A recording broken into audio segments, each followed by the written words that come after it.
We have lifestyled our way past margin. Margin's in the rear view. Way. And here's the problem. Now listen to it. It is not an income problem.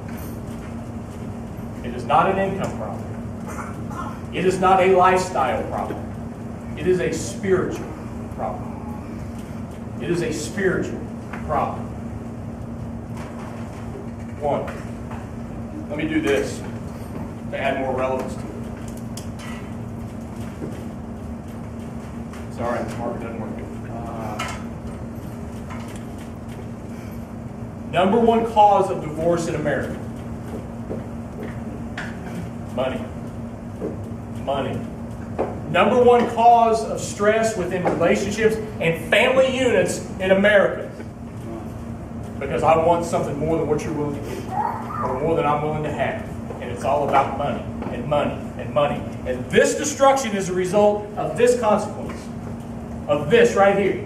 The 90 to 57, the 7400, it's no wonder the Christian people and American people are splitting off and getting away because they can't deal with that. You know why? Because they don't have any margin. And you thought 3 weeks ago that that word margin was not really meant as big as really what it is? Hello?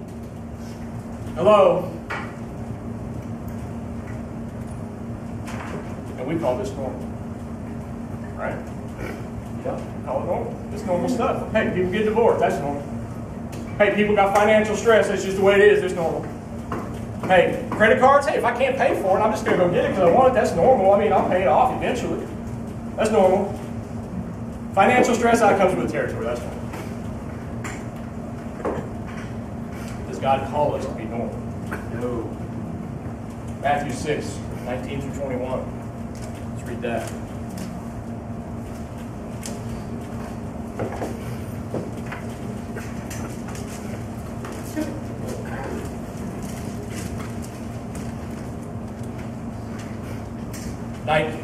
Matthew 6, 19 through 21. Do not store up for yourselves treasures on earth, where moth and rust destroy, and where thieves break in and steal. But store up for yourselves treasures in heaven, where moth and rust do not destroy, and where thieves do not break in and steal. For where your treasure is, there your heart will be also. Okay. So where your money goes, your heart follows, because that's what Scripture says. How many of us would live at Walmart? How many? We all laugh, but you know what? That's where the money goes. How many of us would live, our heart is entitled to MasterCard or Visa or American Express, because that's where the money goes, right? So what do? Well, here's the obvious answer. We earn more, we spend less, right? I'll go get 5 jobs. We just won't spend as much. But then, wait a minute, now all of a sudden you have margin, you have extra income, so guess what we're going to do? We're going to spend it. We're going to spend it.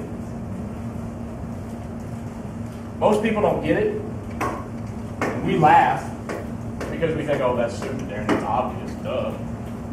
But there's a deeper rooted issue behind it all. So how do we move past practical and spiritual? Well, here's the obvious answer. Put God first in your finances. Put God first in your finances. Matthew 6:33. But seek first His kingdom and His righteousness, and all these things will be given to you as well. Does He say that I will give you some things? He says all these things. Will He give you your wants?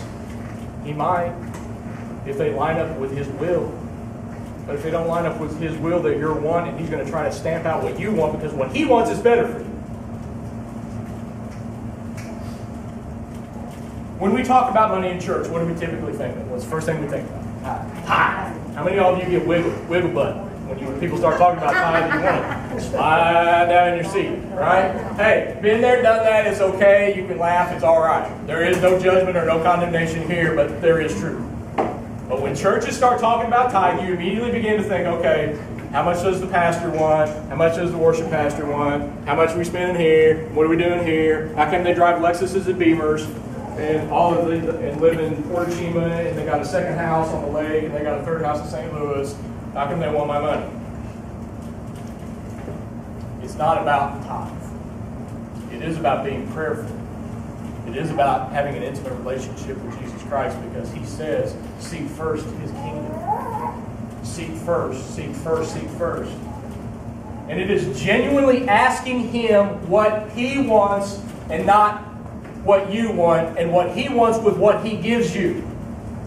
Anybody got a promotion recently? Got to step up? Anybody got a raise recently? Anybody feel like they deserve a raise? Then give yourself one, bro. Come on, man. I know.